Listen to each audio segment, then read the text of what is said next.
설교 말씀을 전하게 되면 사랑과 또 치유와 회복과 이런 메시지를 사람들은 기대하는데 에스겔서를 보다 보면 에스겔서를 본문으로 인용해서 설교를 하려고 생각해 보면 하나님은 심판의 하나님이시고 종말의 때에 대해서 말씀하시는 것을 볼 수가 있습니다. 우리는 이 종말은 우리와 거리가 먼 것이라 생각하고 또 우리는 심판받을 만한 그러한 위치가 아니라고 생각할 수도 있는 상황이죠. 그러면서 우리는 어떻게 생각하냐면 세상이 악해지면 하나님은 뭐 하시냐? 하나님은 저렇게 악한 세상을 왜 그냥 두시냐?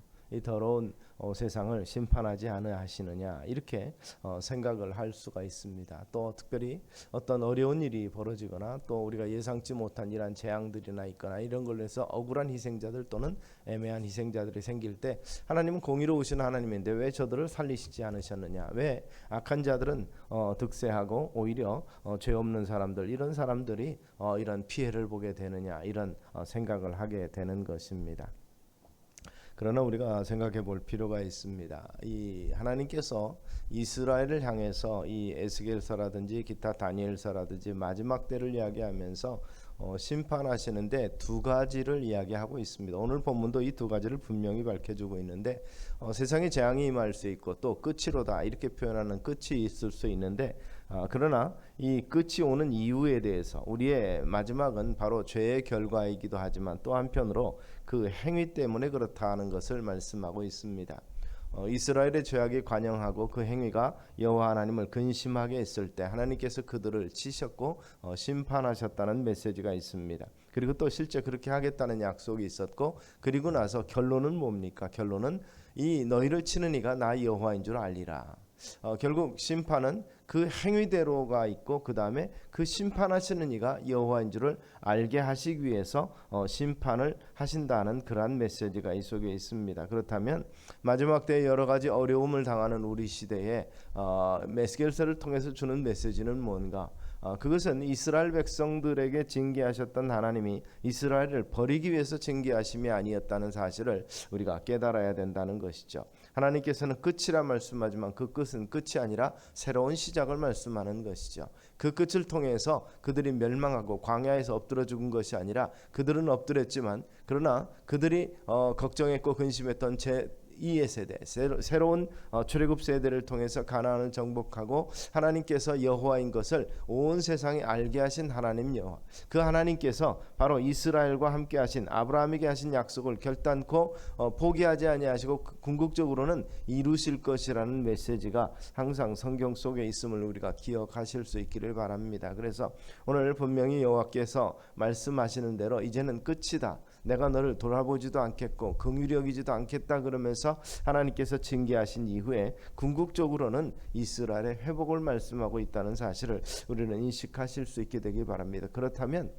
이러한 심판의 메시지 속에서 들어있는 중요한 하나님의 뜻을 우리가 아는 것이 매우 중요합니다. 이 말은 세상이 어렵고 힘들고 곤고할 때에 심판인 것 같고 괴로운 것 같지만 그러나 그 속에서 하나님께서 우리를 향하신 비전이 있다는 것이죠. 우리를 통해서 무엇이 어떻게 되기를 원하시는가? 하나님은 이스라엘이 회개하고 돌이키기를 원하셨습니다. 행위대로 심판하시는 하나님이신 것을 알고 그 행위대로 심판하시는 이가 곧 하나님이지 우연이라든지 그저 단순한 재앙이 아니라 하나님의 의도 가운데 있다는 것을 깨닫고 어떻게 하기를 원합니까? 돌아오기를 원한다는 거죠. 이스라엘이 회개하고 돌이켜서 하나님의 마음에 흡족한 이 영적인 상태를 가지는 것, 그리고 나서 그들이 하나님의 친백성됨을 세상 가운데 보여줌을 하나님께서는 원하신다는 얘기입니다. 그래서 여기 보면 절망을 말하고 있지만 그 절망의 이유가 무언가를 아는 것이 중요하고 곤고함이 있고 어려움이 있지만 그렇다면 그 어려움의 이유가 무엇인가를 파악하는 것이 중요하다는 것이죠. 그래서 참된 소망을 위해서 절망의 이유를 아는 것, 우리가 병을 얻어서 병원에 가게 되면 가장 중요한 것이 진단이지요.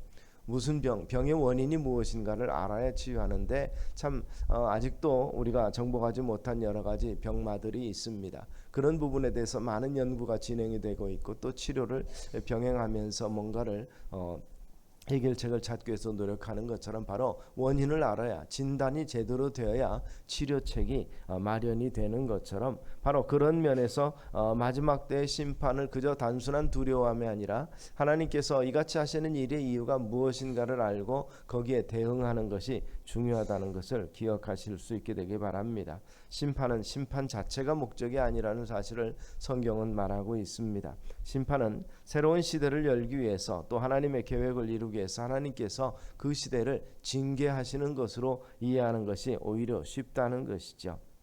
그런 면에서 역사 속에서 하나님께서 징계하셨던 일들이 그것으로 이스라엘을 끝낸 것이 아니라 이제는 이스라엘의 회복을 기대하면서 조금씩 역사 속에서 하나님의 뜻을 이어오셨다는 사실, 그리고 마지막에는 궁극적으로 최후의 심판이 있게 될 테인데 결국 그 최후의 심판은 마지막으로 자기 백성들의 사명 감당하고 그리고 그 안에서 택함 받은 모든 백성들을 하나님께서 구원하시는 것으로 마무리될 것입니다.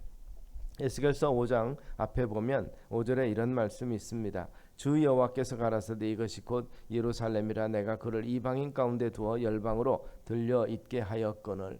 하나님께서 예루살렘을 이방 가운데 두게 했는데 그 다음은 부정적인 이미지가 옵니다. 그들이 예루살렘 가운데 둔 의미를 깨닫지 못하였다라는 말씀이 이어지게 됩니다. 하나님을 신뢰하고 살아가는 사람들의 삶의 이 영광과 아름다움을 나타내서 이방 가운데서 하나님을 알게 하는, 전달하는 책임이 있는데도 불구하고 있게 하였거늘, 이 말은 결국 그들에게 압도당해서 오히려 그들과 동화되고 그들 여러 가지 영적인 습관들을 본받아서 우상 숭배하면서 하나님을 배신한 것이 가장 큰 문제라고 지적하고 있는 것이죠.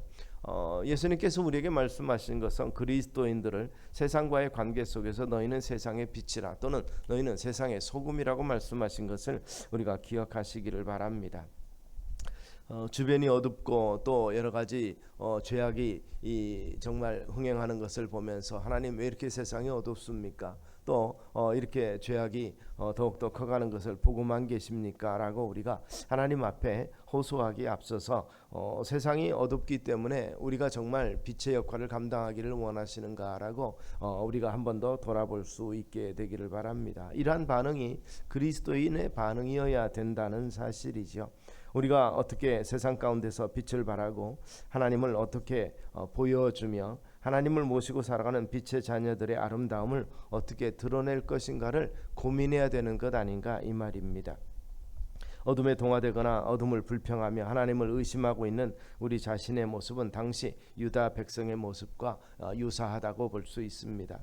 또 우리가 세상의 소금이라고 말씀하셨는데 세상의 소금은 어디에 필요한가? 단순히 우리는 맛을 내기 위해서만이 아니라 부패할 가능성이 있는 곳에 부패치 아니하도록 썩고 오염된 곳에 소금이 필요하다는 것을 우리는 인식합니다. 썩었다고 말할 때 세상의 불평함을, 이 부패함을 불평할 때 어떻게 그냥 두십니까 하지 아니하고 죄악의 성난 파도 속에 있기 때문에 하나님이 나를 여기에 두셨다는 사실을 생각하실 수 있게 되기를 바랍니다.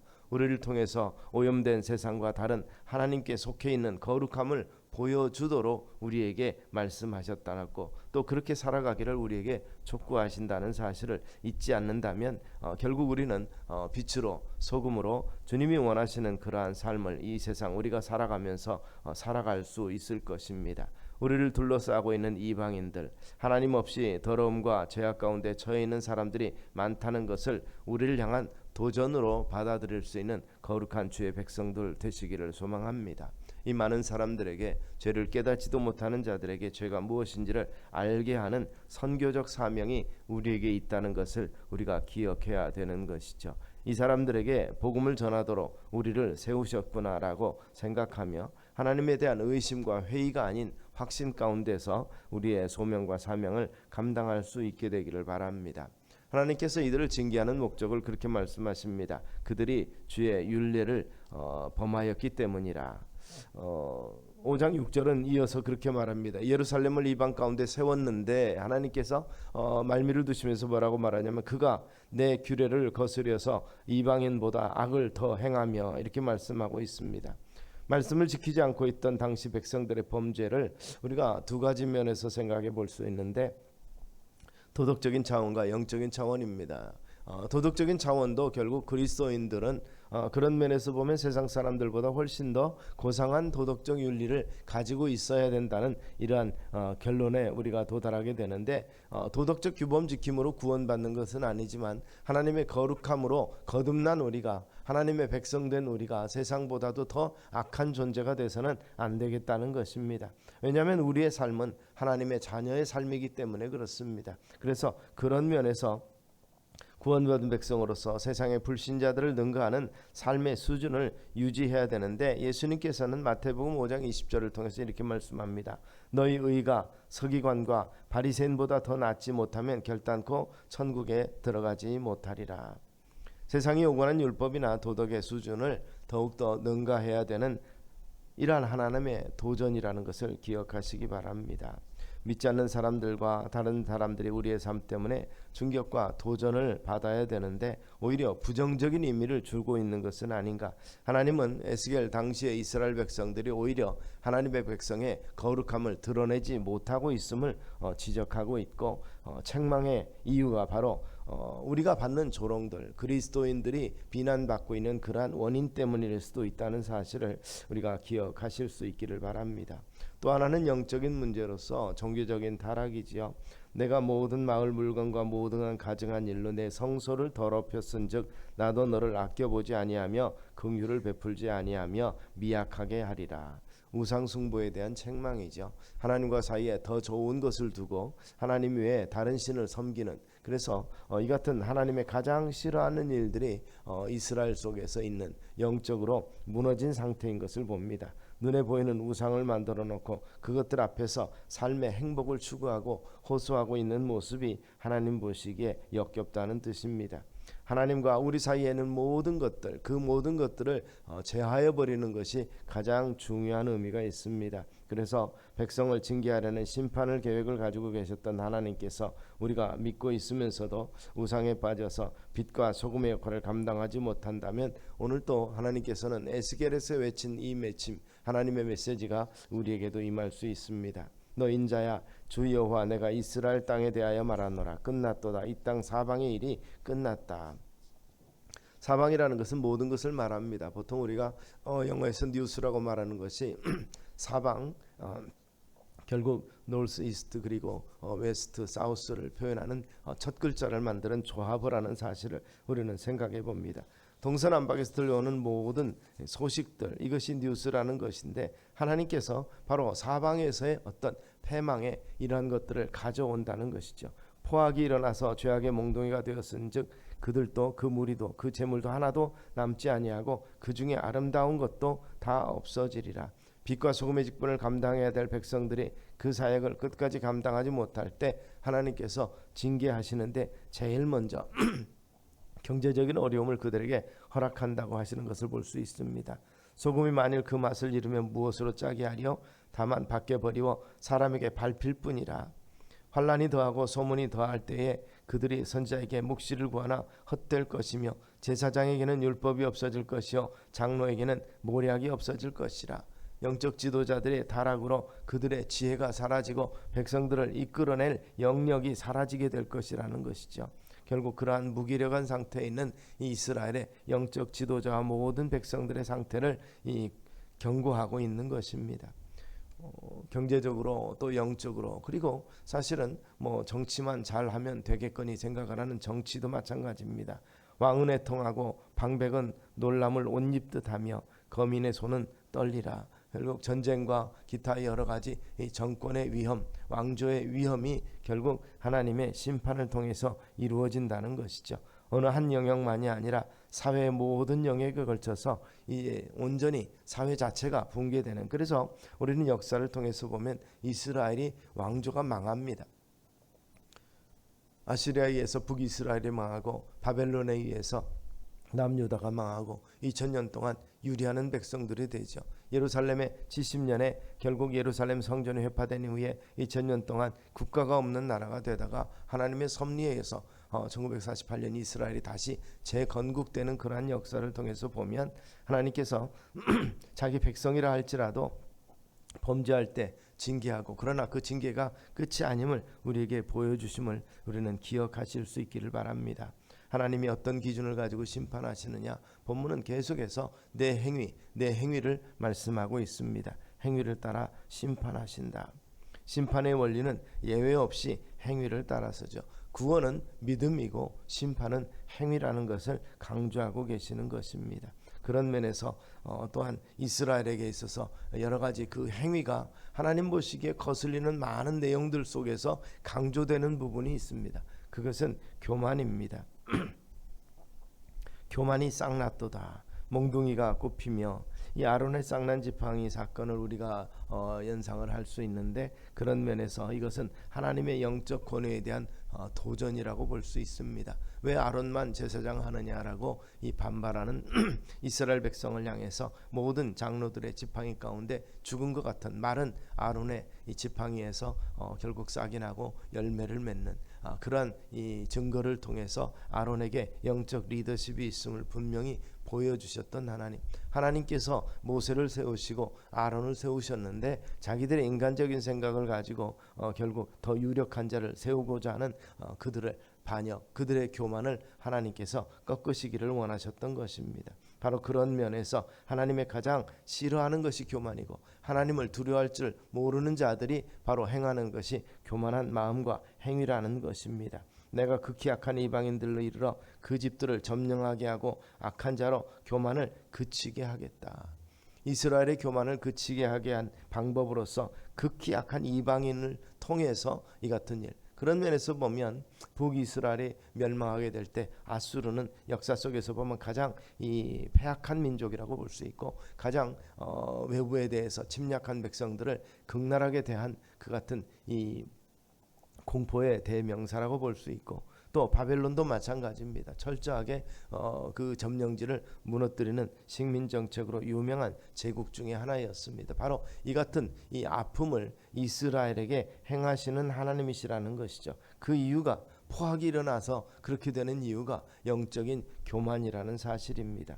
하나님과 사이에서 하나님 외에 다른 것을 두며 하나님을 하나님으로 인정하지 아니하는 것, 이 예배한다는 것, 월십이라는 것은 가장 가치 있는 것을 가치 있는 대상에게 보내드린다라는 의미가 있습니다. 즉 하나님께 합당한 영광을 돌리는 것이 예배라는 것이죠. 하나님께 합당한 영광을 돌리지 못하는 존재는 하나님 앞에 예배할 수 있는 자격이 없는 자들입니다.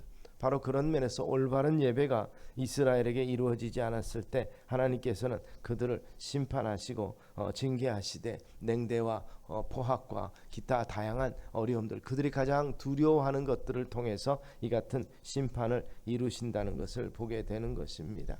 죄악된 인간은 점점 갈수록 자기중심하면서 포악하면서 결국 화려한 장식으로 결국 사치하며 하나님 앞에서 이 모든 경건을 버리고자 하는 부분들이 있습니다. 하나님께서는 이스라엘 백성들에게 경건하게 살기 위해서 사치를 버리라고 말합니다. 당시 고대 근동에는 여러 가지 자신을 꾸미는 일들이 있는데, 특별히 이 그 턱수염을 장식을 해서, 여러분들이 아시는 것처럼 파라오의 이 그 황금 가면을 보면 턱에 이렇게 막대기 같은 것이 나와 있는 게 이게 황금줄로 묶은 이 결국 이 수염입니다. 수염을 강조하고 우리도 옛 어르신들 조선시대 말기에 보면 이렇게 수염을 길게 하면서 그것이 곧 자기의 본의와 이런 것들을 상징으로 생각을 하죠. 그래서 영모를 곁든 사람들에게 있어서 가장 큰 벌은 상투를 자르는 것과 수염을 뽑는 것과 그리고 자르는 것으로서 명예를 훼손하는 모습을 우리가 볼 수 있는데, 바로 그런 것에 꾸미면서 여러 가지 문제를 하고 있는 것을 지적하면서 이스라엘의 나시리는 바로 그런 면에서 머리와 턱 수염을 다듬지 아니하도록 했습니다. 그거 다듬는 시간에 경건을 연습하라는 것이죠. 물론 시대가 바뀌었지만 그러나 그런 면에서 하나님께서 이스라엘에게 요구하는 것은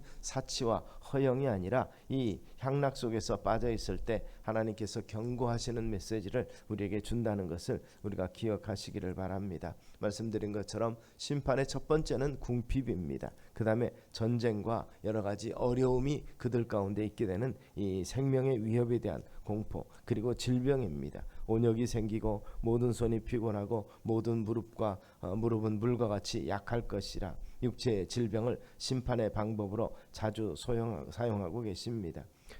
말씀드린 것처럼 행위에 대한 내가 너를 아껴보지 아니하며 긍휼히 여기지도 아니하며 내 행위대로 너를 벌하여 너의 가정한 일이 너희 중에 나타나게 하리니 나 여호와가 치는 줄을 내가 알리라. 하나님이 심판자이심을 알게 하고 그리고 내 행위가 부끄러움이 드러나게 하기 위해서 심판하시고 하나님은 자신이 하나님 되심을 알리기 위해서 심판하신다는 것입니다. 그런 면에서 내 행위대로 벌하여 이렇게 말씀하시고 그 다음에 너를 친다는 이가 누구인가를 알게 하시기 위해서 하는 것이죠. 우리를 치시는 하나님, 사랑이 아니라 공의를 행하시는 하나님. 그런 면에서 현대인들은 하나님은 사랑이시라는 메시지를 너무 좋아합니다. 그러나 공의의 하나님이시라는 사실을 우리가 간과하게 될 때 결국 우리는 방종하게 되고 교만하게 되고 하나님이 싫어하는 일들, 하나님이 원하시는 것보다 결국 하나님이 원치 아니하는 방향으로 우리의 삶의 발걸음을 이끌고 따라가게 된다는 사실을 우리는 기억하실 수 있기를 바랍니다. 하나님은 우리를 사랑하십니다. 자기 백성을 사랑하시되 그러나 채찍질하시고 징계하시기까지 하시는 질투하시는 하나님이라고 성경이 표현하는 것을 우리가 기억하시기를 바랍니다. 그러므로 하나님을 두려워할 줄 알아야 되고 두려울 줄 알아야 경건하게 됩니다. 두려워할 줄 알아야 우리 자신을 돌아보게 되는 것이죠. 결국 법의 엄중함을 알면 사람들은 이 질서를 지키게 됩니다. 그러나 그것이 권위가 무너지고 그런 면에서 가치가 없다고 생각할 때 사람들은 방종하게 되는 것임을 우리는 인식하실 수 있게 되기를 바랍니다. 그런 면에서 어려움을 당하고 있을 때 우리는 먼저 영적인 깨달음이 우리 가운데 있고 하나님께서 정말 이 시대에 이때 우리에게 원하시는 것이 무엇인가 우리는 그런 면에서 먼저 경건을 위해서 무릎 꿇고 하나님 앞에 돌이키는 마음의 자세가 필요하다는 사실을 한 번 더 인식하시는 우리 성도님들 되시기를 소망합니다. 성도들이 할 일은 자기가 회개할 자인 것처럼 하나님 앞에 엎드리는 것이라고 말씀하신 것을 우리는 한 번 더 기억하시는 우리 성도님들 되시기를 주의 이름으로 축원합니다. 기도하겠습니다. 사랑과 은혜가 많으신 아버지 하나님, 이스라엘 사랑하시되 끝까지 사랑하신다고 하면서도 이스라엘을 징계하셨고 이것이 끝이라 심판이라 보응하시는 하나님을 다시 한번 교육하고 가르치시는 의미를 분명히 깨닫는 우리가 되게 하셔서 우리 세상의 악함을 바라보면서 성도들이 할 일, 주의 백성들이 할 일이 무엇인가를 다시 한번 생각하고 우리 자신을 돌아볼 수 있도록 은혜를 더하여 주시옵소서. 예수님 이름으로 기도드리옵나이다. 아멘.